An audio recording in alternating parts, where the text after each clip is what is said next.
Livro 6. Como conservar a vida em Cristo. 1. Quem comunga Cristo nos mistérios deve estar também unido a Ele na vontade. A necessidade do empenho em persistirmos na vida em Cristo.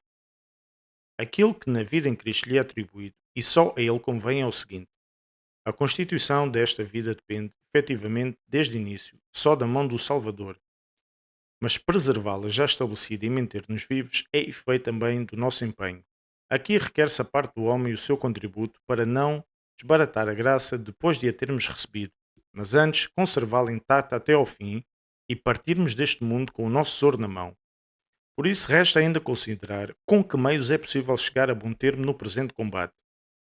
Este argumento pode precisamente fazer parte do nosso discurso sobre a vida. Como é lógico, não nos contentamos com ter recebido a vida física para nos pormos a dormir, como se já possuíssemos tudo, enquanto é o nosso dever perguntar-nos como guardá-la. Agora, ao que já foi dito em relação à vida sacramental recebida, é oportuno escrever o que se refere àquilo que é necessário para a preservar. Depois da menção de quem, como e através de que circunstâncias começamos a viver, é razoável refletir sobre o que devemos fazer para não dissiparmos a nossa felicidade. Tal é justamente o discurso sobre a virtude e a retidão da vida. O argumento, na verdade, já foi tratado por muitos autores antigos e por muitos mais recentes. Nada se omitiu do que devia ser dito. Por isso, corremos o risco de empreender um trabalho inútil. Mas, dado que as premissas postas no princípio requerem que delas se fale, o discurso não será completo, se não os mencionarmos. Pode depois falar-se disso quando possível, mas deixando de lado o que diz respeito a cada um dos tipos de vida humana em particular, elas são muito de facto, e olhando só aquilo de que todos em geral somos devedores para com Deus. Ninguém pode dizer que hão de ter a mesma virtude os que exercem funções públicas e os que se ocupam dos seus afazeres privados. Os fiéis que depois do batismo nada mais prometeram a Deus e os que depois do batismo vivem uma vida solitária decidiram ser virgens, nada possuir e não ser donos de qualquer outro bem, nem sequer de si mesmos. A dívida comum de todos para com Cristo. Ora, existe uma dívida comum a todos os que tomam o nome a partir de Cristo e, como o nome é comum, também a dívida será paga igualmente por todos.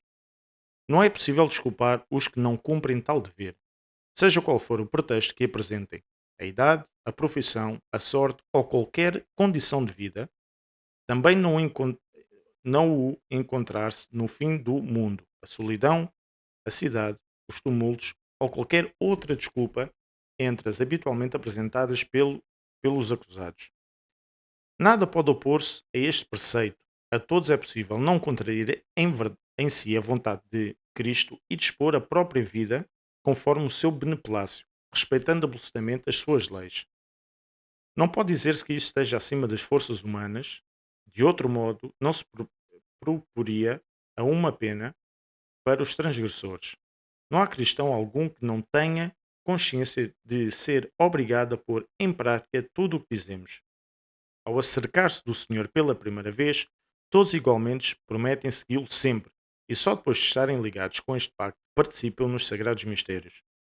Por isso, os mandamentos do Senhor são verdadeiramente uma dívida comum de todos os fiéis, e quem quiser pode cumpri-los, são absolutamente necessários, e sem eles não é possível unir-se a Cristo. Caso contrário, estão dele separados por aquela parte de nós que é maior e é melhor, isto é, pela vontade e pelas livres opções. Devemos querer as mesmas coisas que Cristo quer. Importa de facto ter comunhão de vontade com aquele cujo sangue comungamos. Não é possível estar em parte unidos e em parte divididos. Amar aqui e combater ali. Ser filhos, mas repreensíveis. Ser membros, mas mortos, aos quais, estando separados de vida verdadeira, nada aproveita terem estado unidos antes e terem nascido como o ramo seco, cujo fim é atirado fora e lançado no fogo. João 15,16. Por isso, quem decidiu viver em Cristo deve estar preso àquele coração e àquela cabeça, pois de nenhum outro nos vem a vida. Mas isto não é possível sem querer as mesmas coisas que Cristo quer. Importa, pois, na medida em que ao homem é possível exercitar a própria vontade na vontade de Cristo e dispor-se a ter os mesmos desejos e com ele desfrutar das mesmas alegrias. De um mesmo coração não podem surgir desejos contrários. O homem mau, do cofre do seu coração, só pode tirar o mal, enquanto o homem bom tira o bem. Lucas 6,45.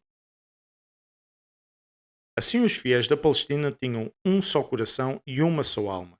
Atos 4,32. Porque tinham os mesmos desejos.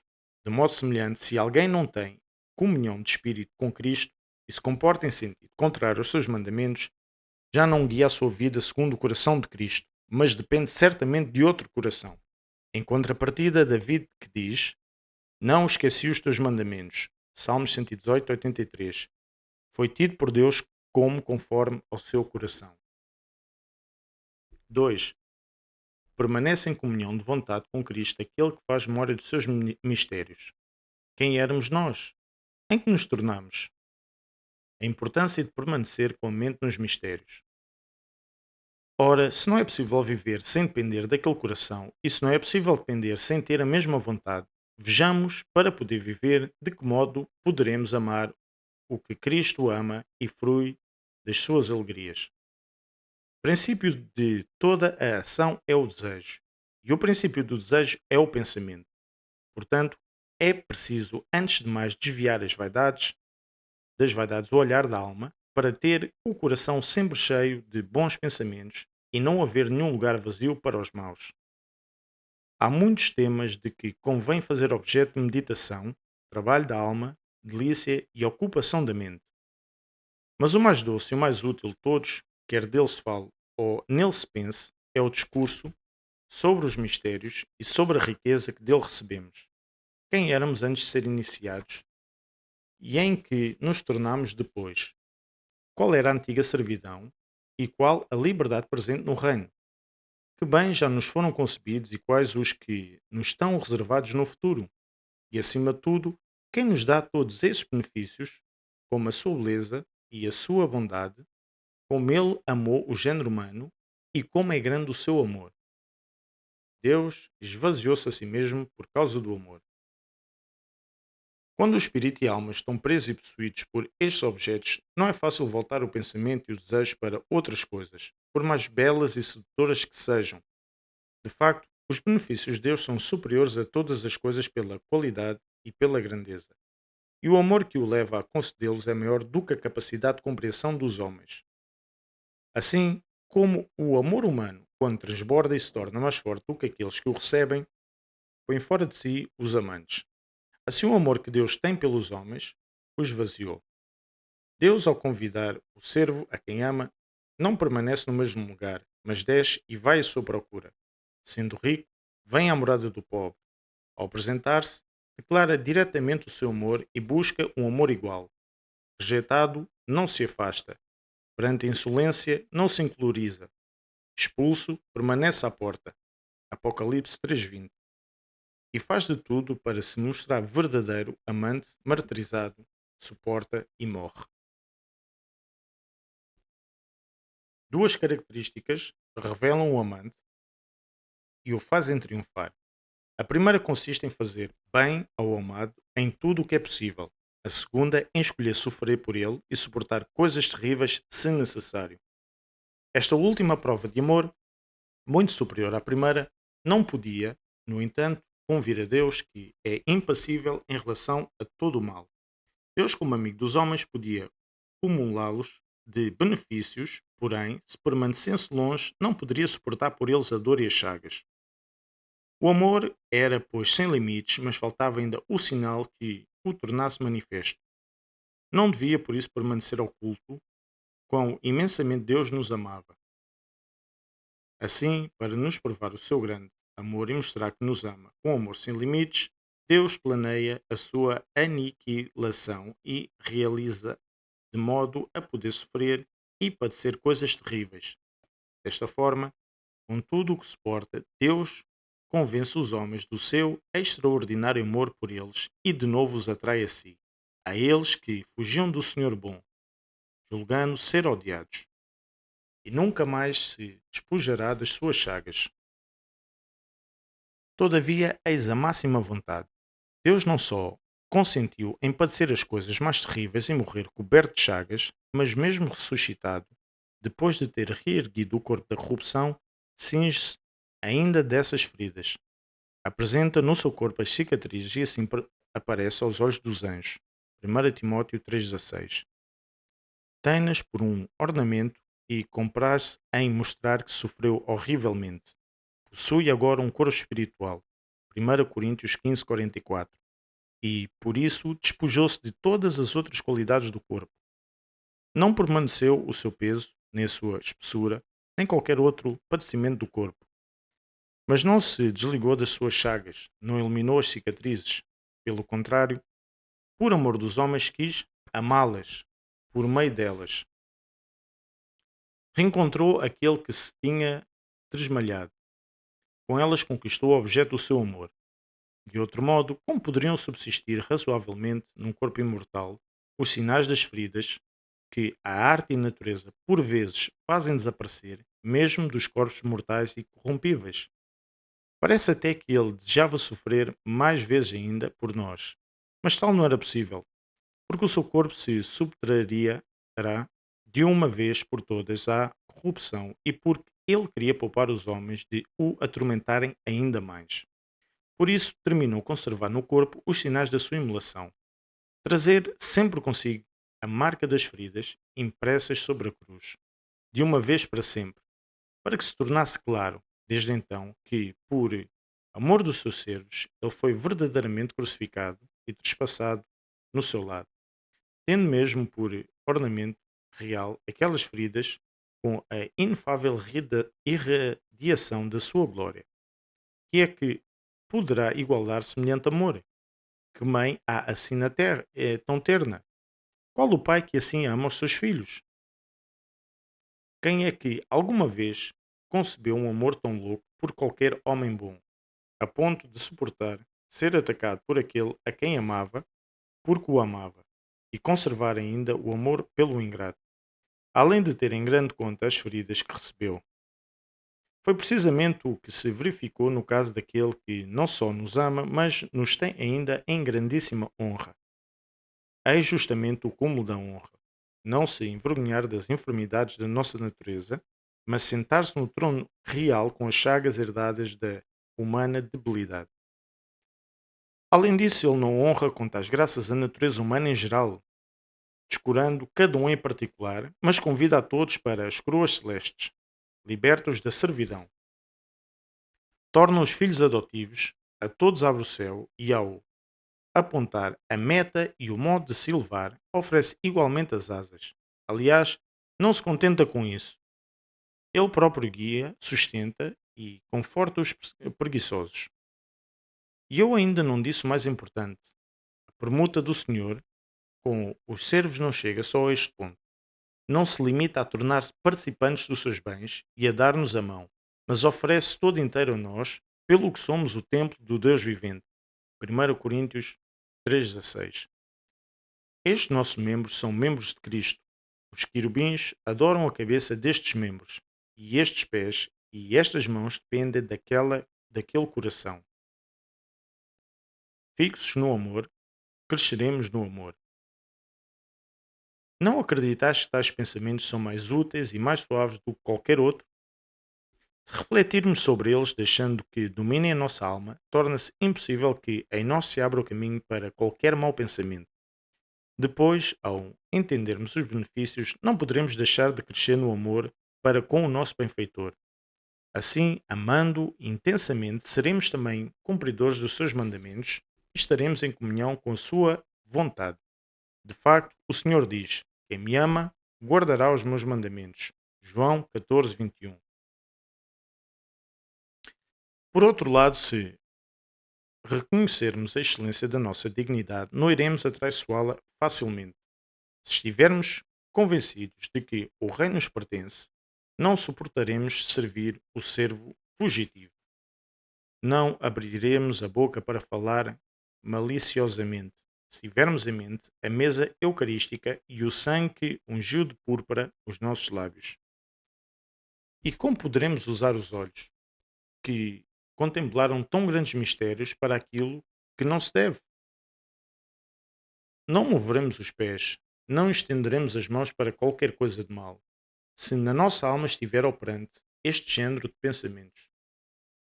Os nossos membros são membros de Cristo, são sagrados e contêm, quais recipientes, o seu sangue, aliás, estão revestidos do Salvador integral, não como de um manto ou da própria pele, mas de modo ainda mais perfeito, para que esta veste possa aderir aos que a endossam muito mais que a própria pele. Na verdade, os ossos e a pele, mesmo contra a vontade, podem ser arrancados, mas a Cristo ninguém consegue erradicá-lo, nem os homens, nem os demónios, nem as coisas presentes, nem as futuras, diz Paulo, nem a altura, nem a profundidade, nem qualquer outra criatura. Romanos 8,39. Ainda que sejam superiores a nós em poder, o maligno pode arrancar a pele dos mártires de Cristo, pode esfolá-los pela mão dos tiranos, pode amputar os membros, espedaçar os ossos, espalhar as entranhas, arrancar as vísceras, mas não consegue despir os bem-aventurados desta veste e privá-los de Cristo. Aliás, os seus desígnios falam a tal ponto que, sem o maligno saber, eles ficam ainda mais revestidos de Cristo do que antes, com aqueles mesmos meios com que o demónio julgava despi-los. Que haverá, pois, de mais sagrado do que o nosso corpo, ao qual se englutinou mais fortemente do que qualquer outra concreção natural? Por isso, honraremos e preservaremos a sua nobreza, se, depois de termos reconhecido o seu admirável esplendor, o tivermos sempre diante dos olhos da alma. Se cuidamos extremamente dos templos, dos vasos e de qualquer outro objeto sagrado, precisamente porque os consideramos sagrados, muito menos ainda poderemos deixar depredar aquilo que tem tão grande valor. À volta de Deus seremos o povo de deuses. Nada na verdade é tão sagrado como o homem, desde que Deus entrou em comunhão com a sua natureza. Pensemos de facto, quem é que é aquele diante do qual todo joelho se dobra nos céus, na terra e nos abismos? Filipenses 2,11.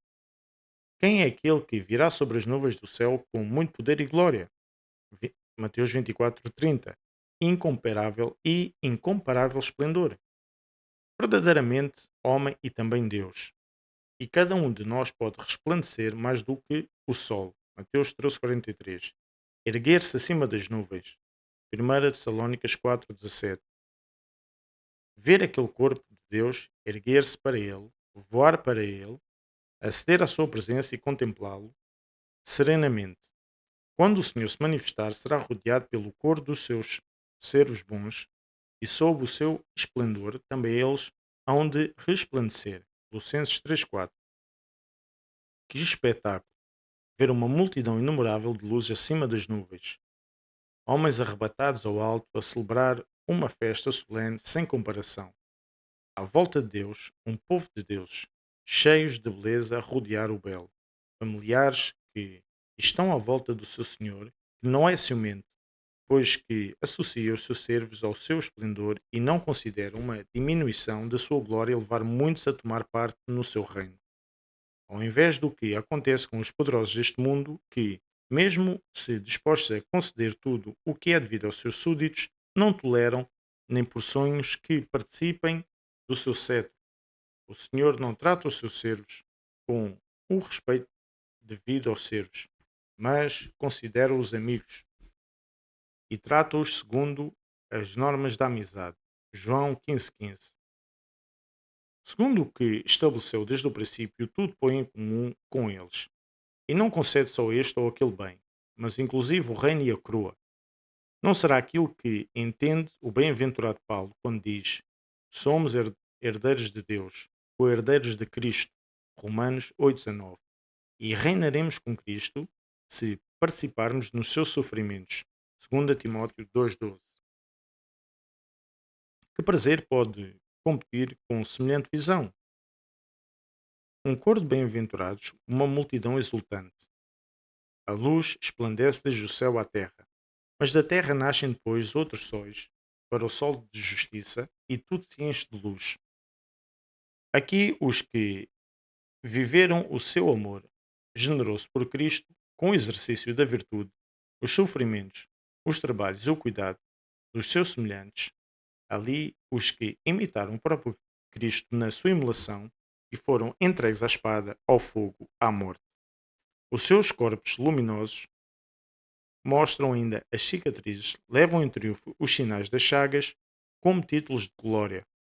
Uma coroa de heróis tornados ilustres pelas nobres feridas está à volta do rei que, deixando de simular, venceu e foi coroado de glória e honra, como diz Paulo, por ter sofrido a morte. Hebreus 2:9. 3. A recordação dos mistérios preserva do mal e reconduz o pecador a Deus. Resguarda-te do mal e, se pecares, volta logo para Deus. Se tivermos como objeto de meditação os pensamentos e neles insistirmos a toda a hora, tornar-se-á evidente a dignidade da nossa natureza e o amor de Deus por nós.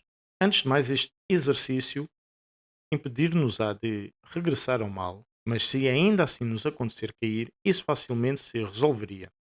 Muitos são de facto os obstáculos que se opõem à nossa salvação. Mas o mais grave é este: depois de termos pecado, não voltar logo a Deus para pedirmos perdão, pensando cheios de vergonha e temor que é difícil o caminho que a Ele leva ou que Deus está indignado e descontente connosco. E se requer uma longa preparação, se quisermos ter acesso a Ele. Ora, a consideração da amizade de Deus pelos homens afasta inteiramente da alma este pensamento.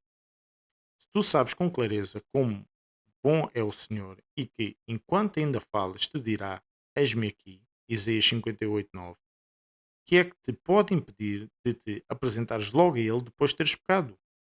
Eis um engano e um artifício do comum inimigo contra nós, para nos induzir ao pecado. Excita em nós uma audácia temerária, mas, cometidas as culpas mais horríveis, uma vez caídos, infunde-nos uma vergonha e um temor descabido. Primeiro prepara-nos para cair e depois impede de nos levantarmos. Ou melhor, no primeiro caso, afasta-nos de Deus, no segundo, não nos permite voltar a Ele. Assim, servindo-se de meios opostos, arrasta-nos para o mesmo abismo infernal. Há que resguardar com todo o cuidado destas disposições, da audácia antes do pecado, da vergonha e do temor, após o mesmo. São de todos inúteis.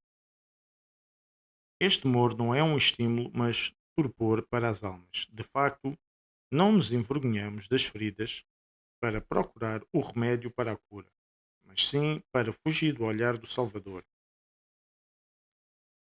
Assim se escondeu Adão, Gênesis 3:8, fugindo da mão do médico justamente por causa da ferida, quando devia procurá-lo para que não triunfasse sobre ele o seu pecado. Escondeu-se, tomando como pretexto a mulher, de modo a cobrir, se possível, a fraqueza da sua vontade. Gênesis 3:12. Depois dele também Caim tentou esconder-se como podia aos olhos daquele que tudo vê. Gênesis 4:14. É inútil ter receio, envergonhar-se, derreter-se a alma, humilhar o corpo, mas quando tudo isto leva a Deus, pelos frutos os reconhecereis. Mateus 7:16. Nem todas as dores são boas. Algumas aliviam, outras levam ao desespero. Não é só a vergonha e o temor que sucedem ao pecado, mas também uma espécie de profunda tristeza que, todavia, não deveria prejudicar os que bem conhecem o amor de Deus pelos homens. Mesmo que tenham na consciência os piores delitos, não podem perder a esperança porque sabem que nada é tão indigno de perdão suplante a bondade de Deus. Produzirão então frutos de tristeza salutar e procurarão aumentá-la enquanto expulsam a outra tristeza que destrói a boa esperança. 1 Coríntios 7:10. Há, pois, duas espécies de dor dos pecados. Uma alivia, a outra arruína os que lhe estão sujeitos. De ambas temos dois claros testemunhos: o bem-aventurado Pedro, pelo primeiro, o miserável Judas, pelo segundo. Em Pedro a dor preservava a boa vontade com o seu pranto amargo. Mateus 26:75. Ele não ficou menos unido a Cristo do que antes de pecar contra ele. Em contrapartida, a dor de Judas levou a enforcar-se. Mateus 27:5. e ele, carregado de cadeias, afastou-se precisamente no tempo da universal libertação, quando era derramado o sangue que purifica todo o universo. Só ele desesperou de poder ser purificado. Mas para podermos escolher uma e fugir da outra, concedendo-as antecipadamente, importa mostrar qual a diferença entre estas duas paixões e como uma nos faz bem e outra nos prejudica. Examinai a dor, se nasce do orgulho ou da humildade.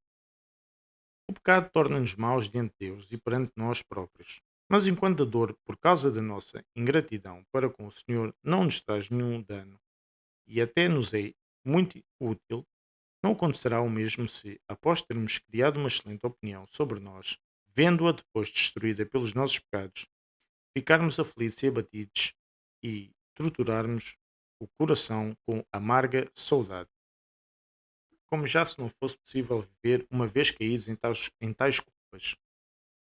Há que afastar esta tristeza porque ela engendra claramente a morte, devido à estima excessiva de nós mesmos.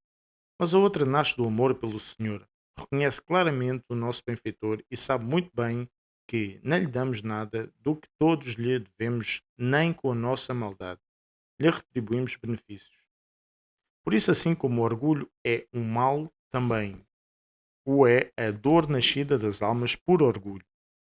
E assim como é infinit- infinitamente digno de louvor o amor por Cristo, também nada traz maior bem-aventurança aos homens de reto sentimento do que o atormentar-se e o delinquer-se da alma,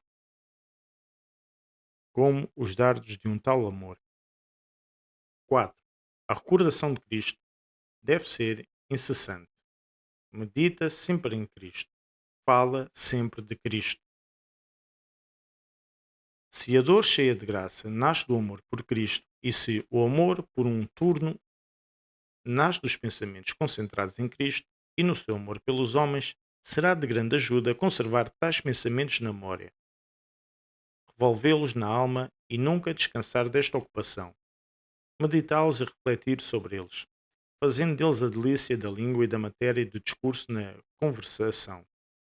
Será útil também disso, além disso, tentar que seja contínuo este exercício, sem se deixar interromper por nada, se possível ao longo de toda a vida, ou pelo menos com muita frequência, de modo que estes pensamentos se imprimam na alma e se apoderem totalmente do coração. Assim como o fogo não pode atuar sobre os objetos que toca, se o contato não for contínuo, assim também o pensamento intermitente não pode expor o coração para nenhuma paixão. É preciso um certo tempo, longo e persistente. Os pensamentos que inflamam o desejo, oriundos de realidades sensíveis, belas e agradáveis, crescem connosco, têm a nossa idade e facilmente nos movem ao que queremos, quer porque são agradáveis, quer porque desde há muito tempo estão connosco. As sensações agem em nós desde o princípio da existência. Por elas se movem os pensamentos. Ao intelecto e à sabedoria intelectiva, pelo contrário, chegamos muito mais tarde, porque o tempo de que podemos dispor é mais breve. Requer-se assim muita diligência e uma mais assídua habituação para poder sentir qualquer inclinação para o bem. Este não é imediatamente agradável e, ademais, sobrevém bastante tarde, quando já estamos cheios de muitas coisas. Eis o motivo porque só com trabalho e muita aplicação conseguimos romper a habituação às coisas e substituir a verdade à aparência, o bem ao agradável. Não há, pois, a que admirar-se os pensamentos mais nobres nem sempre vencem os maus, e nem sempre os melhores prevalecem sobre os piores, mesmo em seres dotados de razão. Para se ser bom, não basta conhecer a bondade, é necessário praticá-la com a mente e com a vida. Para sermos bons, não basta de fato aprender o que nos pode persuadir a tornar-nos tais, mas importa passar o tempo na meditação, preservar na reflexão, não se contentar com possuir a reta razão, mas depois de a termos adquirido, fazer dela um uso conveniente, tal como, como o alimento, as armas, os remédios e as vestes não são de qualquer préstimo a quem tão só as tem e possui. mas a quem efetivamente as usa. Se os maus pensamentos assediam e aprisionam a mente, e os bons pensamentos só se sentem quando delibados, que há de extraordinário se os piores ganham vantagem e se os maus, por cativos, dominam a alma, enquanto os bons, sendo pouco cultivados, são vencidos e totalmente expulsos.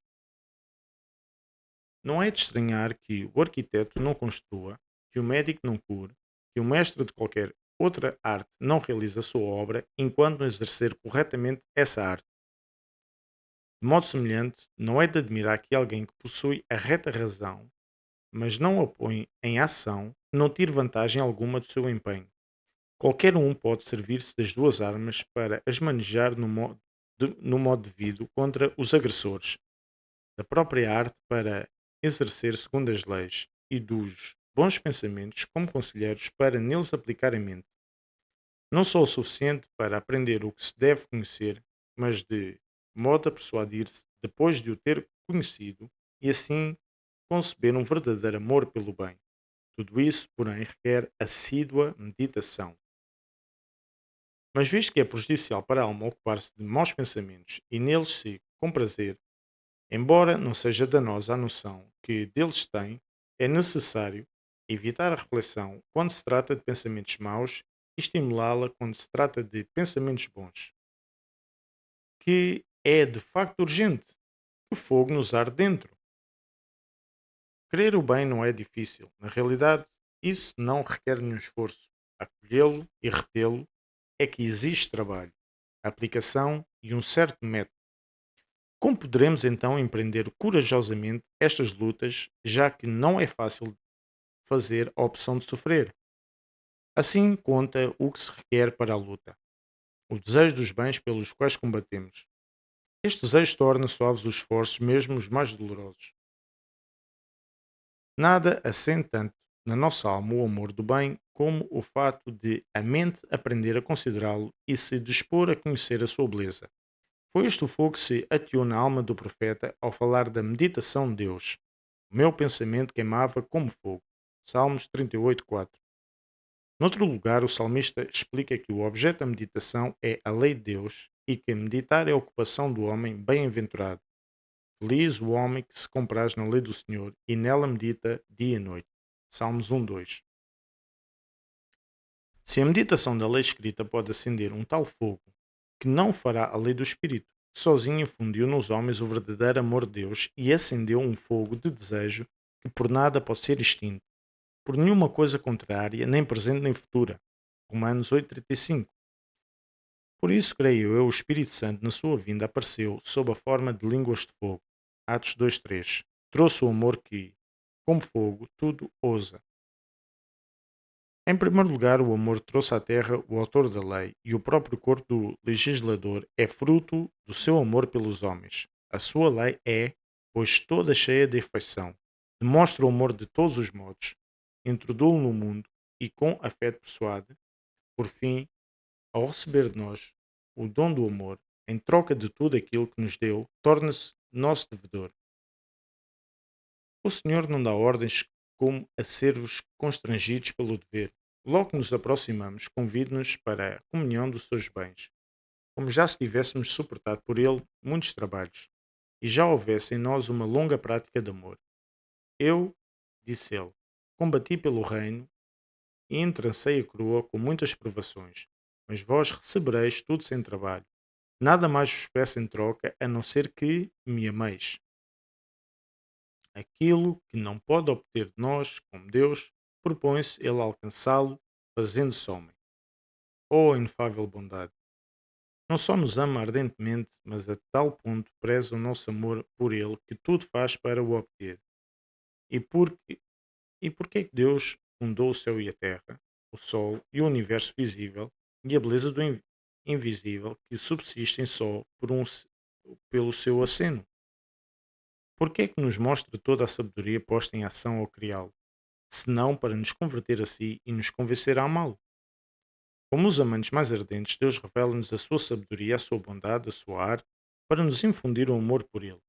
E tem em tão grande conta o nosso amor, e estima-o tanto que, após ter cumprido para obter tudo o que era possível à sua natureza, Deus ainda não fica satisfeito, mas olha para outra natureza a fim de dela também servir para o mesmo fim. Por isso, o que ele não pode obter de nós como Deus, propõe-se a alcançá-lo fazendo-se homem e conquistar assim o objeto amado por meio de uma e outra natureza, com as suas qualidades próprias que traz ao vir ao mundo e com que lhe eram estranhas e agora assume. A arte de meditar é sempre boa. Meditar Cristo é a melhor arte. A lei do Espírito, Romanos 8.2, é uma lei de amizade e exercita-nos na gratidão. Por isso é necessário aplicar-lhes a mente. Antes de mais, a meditação não requer suor nem trabalho nem consumo de riquezas, mas desonra, não provoca desonra nem vergonha, não nos causa dano em nada. Pelo contrário, a quem medita não lhe é proibido ocupar-se das várias artes, nem está impedido de exercer qualquer profissão. O general continuará a conduzir o exército, o agricultor a cultivar a terra, o arquiteto prosseguirá nos seus trabalhos. Ninguém por esse motivo terá de se privar das suas ocupações habituais. Não é necessário alcançar regiões remotas, tomar um alimento especial, mudar de hábito, arruinar a saúde ou lançar-se a qualquer empresa audaz. Mas permanecendo em sua casa, sem perder qualquer faculdade, é possível ocupar-se incessantemente com estes pensamentos. Como é que poderá então impedir a realização de um tal bem, em vista do qual seria oportuno aguentar fadigas se fosse necessário? Se somos homens capazes de refletir sobre qualquer assunto, não devemos refletir sobre o que há de melhor.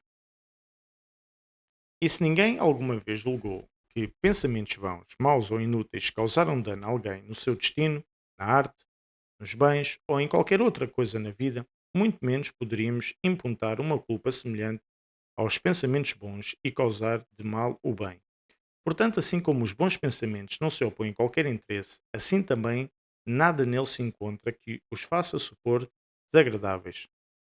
Podem até chamar-se de alegria. Se gozamos dos mais nobres pensamentos, eis que nada é mais nobre do que aqueles que têm por objeto Cristo e o seu amor pelos homens. Não existe nada melhor, pois nele está o limite extremo da bondade. Se nos é agradável e caro o que é connatural ao nosso ser, ninguém, nem com muito trabalho, poderá encontrar algo que nos seja mais connatural do que estes pensamentos. Cristo não só está mais unido a nós do que os nossos parentes de sangue e os próprios progenitores, mas até mais unido a nós do que nós mesmos.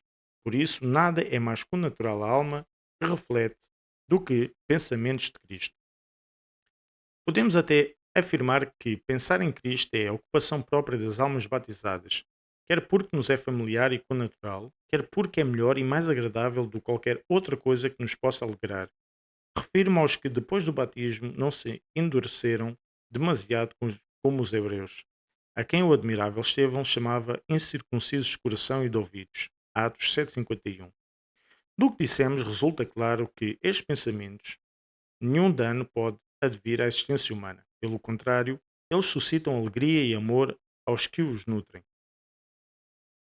A utilidade e a vantagem destes pensamentos, que são os mais belos e convenientes de todos, ainda que já demonstradas, transparecerá ainda mais uma reflexão mais atenta a seu respeito e é o que faremos nas linhas seguintes. Meditar Cristo transporta-nos já para a vida que procuramos. Antes de mais, quando a alma se encontra imbuída destes bons pensamentos, está livre dos maus e, por consequente, leva em si purificado o raio de luz recebido dos mistérios. Isto, sem qualquer trabalho da nossa parte, obtém-nos o cúmulo de todos os bens. Portanto, os bons pensamentos produzem necessariamente o seu efeito com os seus próprios remédios e operam no coração o máximo bem. Assim como dos maus pensamentos nascem as más paixões, assim é natural que dos bons pensamentos brote a virtude. Em todo o caso, os pensamentos e as razões é que nos convencem a querer uma ou outra coisa, a dizer ou a fazer outra, a suportar ou a escolher ainda entre todas. Por isso, os mestres de virtude insinuam nos seus discípulos em todo o tempo oportuno os mais nobres pensamentos, enquanto os demónios malévolos sugerem imagens más. Uns querem, por essa via, levar-nos a realizar ações mais inconvenientes, os outros cumprir o nosso dever. Cada meditação digna de louvor encaminha as ações para a virtude, mas os pensamentos que nos reportam a Cristo e a tudo o que Ele, no seu amor pelos homens, inventou para a nossa salvação, levam diretamente à vida que procuramos e tornam-nos em tudo bem-aventurados.